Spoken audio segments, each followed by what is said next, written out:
центральной районной больнице города Тхуарчан вот уже более месяца работает пункт выдачи полисов обязательного медицинского страхования. Заявки от граждан принимают 2 специалиста российской страховой компании. За это время здесь оформлено 1337 заявок на получение полисов ОМС. На данном этапе большого скопления людей в пункте не наблюдается.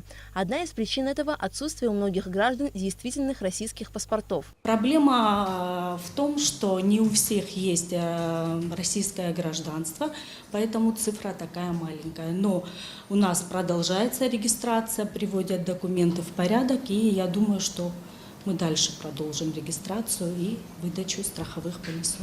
В Тхуарчале прием заявок на получение полисов обязательного медицинского страхования проходит в будние дни с 9 до 17 часов, в субботу до 13:00.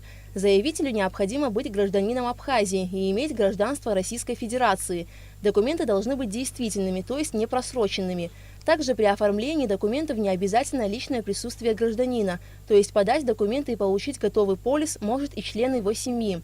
С оформлением полиса ОМС у жителей Тхуарчалского района, как и у всех граждан России, постоянно проживающих в Абхазии, появится возможность бесплатно получить квалифицированную помощь в российских медицинских учреждениях. В конце месяца, прошлого месяца сдали документ, но мы уже получили бумагу, то что 1 августа мы получим именно полис. Я считаю, что выехать за границу, то есть в Россию, будет целесообразно с полисом. Полис обязательного медицинского страхования оформляется в течение 42 дней. Аля Катрапш, Астамур Гошба, Абхазское телевидение.